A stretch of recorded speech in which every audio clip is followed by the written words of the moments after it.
अस्सलामुअलैकुम वरहमतुल्लाहि वबरकातुहू। इस वक्त उत्तर प्रदेश के अंदर दो चीज़ें बहुत ज़्यादा ट्रेंड में है। पहली चीज़ हलाल प्रोडक्ट जिसको आप हलाल कहकर नहीं बेच सकते।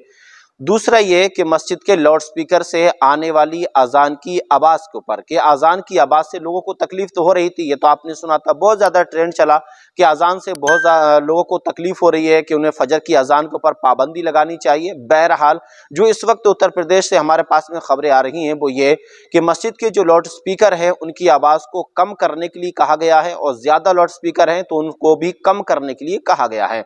यानी कि अभी तक 61,399 मस्जिद और मंदिरों को मिलाकर के कार्रवाई की जा चुकी है, जिसमें से 7,288 लाउड स्पीकर की आवाज़ को कम कराया गया है।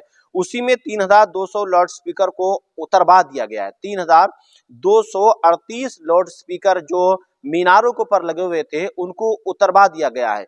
जैसी ये खबरें मंजर आम पर आती हैं, लोगों के अंदर एक दहशत सी बैठ जाती है कि हमारी मस्जिद के लाउड स्पीकर को उतरवा दिया जाएगा, अब हमारे कानों तक मस्जिद की अजान की आवाज नहीं जाएगी। जब ये खबर ट्रेंड होती है, बरेली शरीफ के अंदर दरगाह आला हजरत के ऊपर अर्जियों पे अर्जियां आना शुरू हो जाती हैं और दरगाह आला हजरत से मौलाना सलमान रजा खान सलमान मियाँ का एक बयान सामने आ जाता है। और सलमान मियाँ क्या कहते हैं, ये आपकी स्क्रीन पर मैं उनका ट्वीट लगाता हूँ। उसके बाद में दैनिक भास्कर में जो उन्होंने बयान दिया है, जिसको छापा है दैनिक भास्कर ने, वो भी मैं आपके सामने रखने की कोशिश करूंगा। ये देखिए, पहले तो ये ट्वीट है सलमान मियाँ का। इसमें क्या कहते हैं, सलमान मियाँ कहते हैं कि धार्मिक स्थलों से लाउड स्पीकर उतरवाने के आदेश से खलबली, दरगाह आला हजरत पहुंचे लोग। जमात रजाए मुस्तफ़ा के राष्ट्रीय उपाध्यक्ष बोले, इस कार्रवाई से लोगों में आक्रोश पैदा हो गया है। आगे सलमान मियाँ ने क्या कहा था, दैनिक भास्कर की पूरी रिपोर्ट ये आपके सामने है, आप इसको पढ़ सकते हैं कि लाउड स्पीकर उतरवाने पर गुस्सा, दरगाह पहुंचे लोग। यानी कि इस वक्त सबकी नजरें दरगाह आला हजरत के ऊपर बनी हुई हैं कि दरगाह आला हजरत से क्या फरमान जारी होता है, वहां से क्या पैगाम आता है, लाउड स्पीकर को उतरवाया जाएगा या छोड़ दिया जाएगा। देखिएगा, ये उत्तर प्रदेश के हाई कोर्ट का फैसला है और इसको आपको अमल करना पड़ेगा। अगर आप इसको अमल नहीं कर सकते हैं तो कानूनी एतबार से आपके ऊपर कार्रवाई की जा सकती है। उसके लिए मैं आपको एक चीज दिखाता हूं। जो इस वक्त लाउड स्पीकर का मसला चल रहा है कि लाउड स्पीकर को उतरवाया जाएगा, हमारी मस्जिद के अंदर भी 4 लाउड स्पीकर लगे हुए हैं और उन चारों में से आवाज आती है, लेकिन उसके अंदर पुलिस के द्वारा एक आपको छोटी सी किट दी जाती होगी, एक मशीन दी जाती होगी। ये मशीन आप देखिए, ये मेरे हाथ में ये मशीन है, ये मशीन दी जा रही है और इस मशीन के कैटेगरी को उन्होंने इसी के अंदर जो है रखा है। इसके अंदर 2 चीजें आपको मिलेंगी। पहली चीज ये कि 45 डिसिबल और 55 डिसिबल। ये क्या है, इसके अंदर जो वॉल्यूम आपको रखना है, अगर आपका जो है गांव है तो आप गांव के अंदर रहते हैं तो आपको 55 डिसिबल रखना है, और अगर आप शहर के अंदर रहते हैं तो आपको ये 45 डिसिबल रखना है। ये इस तरीके की एक मशीन दी जाती है जिसको आपको एम्पलीफायर के अंदर इसको जो है फिट कर देंगे आप, और जब एम्पलीफायर के अंदर इसको फिट कर देंगे तो ऑटोमेटिकली एम्पलीफायर की आवाज यानी कि लाउड स्पीकर की आवाज कम हो जाएगी। जब कम हो जाएगी तो ये 45 या 55 जो डिसिबल है, और जहां तक गांव का मसला है वो 60 डिसिबल तक आप रख सकते हैं। यानी कि आपकी जो आवाज होगी माइक से निकलने वाली, लाउड स्पीकर से आने वाली आवाज, वो ज्यादा में ज्यादा 60 से 70 मीटर के दायरे के अंदर रहेगी और हल्की आवाज रहेगी कि जिसको कुछ लोग सुन पाएंगे और कुछ लोग नहीं सुन पाएंगे। जिस तरीके से आज फुल वॉल्यूम रखने के बाद में आवाजें गूंजा करती हैं, इस तरीके की आवाज नहीं आएगी, बल्कि एक धीमी सी आवाज आपके कानों तक पहुंचेगी।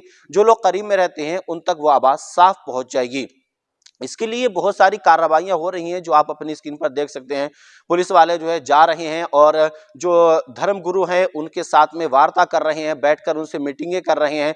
धर्म स्थलों को देखने के बाद में उनके लाउड स्पीकरों को चेक किया जा रहा है, आवाज़ों को चेक किया जा रहा है। तो आपको घबराने की ज़रूरत नहीं है। अगर आपकी मस्जिद में कोई पुलिस वाला आता है, आने के बाद में ये मशीन जो है ज़्यादा कीमत की नहीं है, सिर्फ 1400 रुपये की ये मशीन जो है कि मिलती है, वो भी हर कहीं नहीं मिलेगी, बल्कि ये मशीन भी गवर्नमेंट की तरफ से आपको दी जाएगी। 1400 रुपए इसका वो कास्ट लेंगे, पैसे लेंगे आपसे 1400 रुपए, और ये मशीन आपको दे देंगे, जिसमें आप चाहते हैं कि 45 डिसिबल रख लें या 55 डिसिबल रख लें। इसमें लास्ट है 55 डिसिबल के 55 से ज्यादा आप नहीं रख सकते हैं, क्योंकि हमारा जो इलाका आता है वो थोड़ा सा शहर में आता है, और शहर के इलाके में आप 45 से ज्यादा नहीं रख सकते। तो 45 डिसिबल जो है शहर के लिए काफी होता है, क्योंकि शहर की जो गलियां होती हैं उनकी आवाज वहीं तक हो जाती है और कदम कदम पर मसाजिदें हुआ करती हैं। तो गांव का मसला जो होता है, गांव में दूर दराज मसाजिद होती हैं, इसलिए वहां पर आप 60 डिसिबल से ज्यादा आपके माइक की आवाज नहीं होना चाहिए। अगर 60 डिसिबल से ज्यादा होगी तो आपके ऊपर कानूनी एतबार से कार्रवाई की जा सकती है।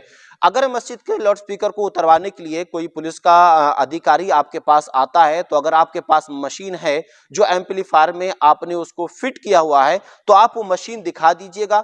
आपके मस्जिद के मीनार के ऊपर 3 लाउड स्पीकर लगे हों, 4 लाउड स्पीकर लगे हों, तो वह आपका कुछ नहीं करेंगे, आपको हटवाएंगे भी नहीं, ना ही आपके मस्जिद के लाउड स्पीकर को उतरवाने की वो आपसे बात करेंगे, क्योंकि पहले से ही आपके पास में डिसिबल मौजूद होगा। तो ये एक मशीन आप खरीद लीजिएगा, जिसकी कीमत ज्यादा में ज्यादा 1400 रुपए है, क्योंकि हमारी मस्जिद में 1400 रुपए लिए थे। वो लगा कर गया था, फिट भी वो खुद करके जाते हैं, लगा कर भी खुद जाते हैं, सारे काम वो खुद करके चले जाते हैं, आवाज को भी चेक करके जाते हैं।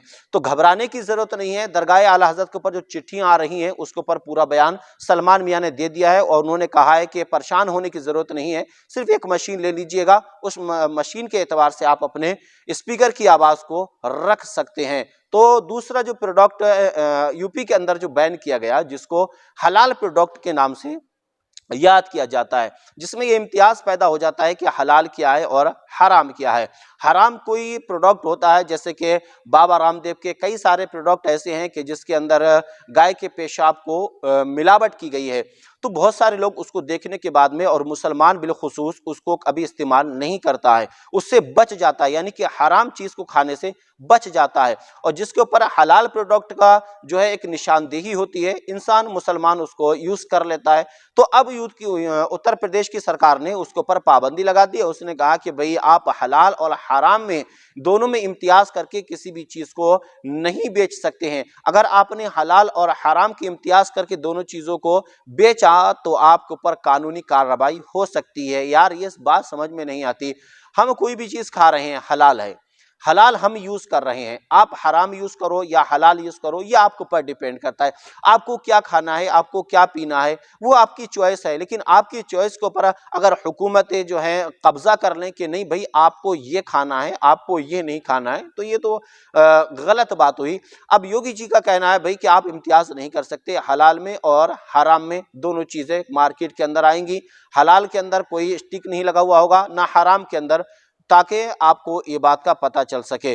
तो कोई भी चीज का इस्तेमाल करने से पहले उस कंपनी को जरूर पढ़ लीजिएगा, ये कंपनी किस चीज की, ये कंपनी कौन सी है और क्या क्या ये प्रोडक्ट बनाती है, कौन सी चीज मार्केट के अंदर ये लॉन्च करती है। अगर दिल ठहरता है, दिल मानता है कि हाँ वाकई में ये हलाल होगा, इसके अंदर हराम चीज के जो है ज़रात नहीं होंगे, तो आप तो तब तो इस्तेमाल कीजिएगा, वरना मार्केट से कोई भी चीज लेकर खाने से पहले बहुत जरूरी है कि आप उस कंपनी का नाम जरूर पढ़ लें, जो लोग जानते हैं। वरना कंपनी का नाम नहीं जानते या पढ़ना नहीं जानते हैं, तो मार्केट से ऐसी चीज को लेकर खाने से परहेज कीजिए, ताकि हराम चीज से आप बच सकें। अस्सलामु अलैकुम व रहमतुल्लाहि व बरकातुहू।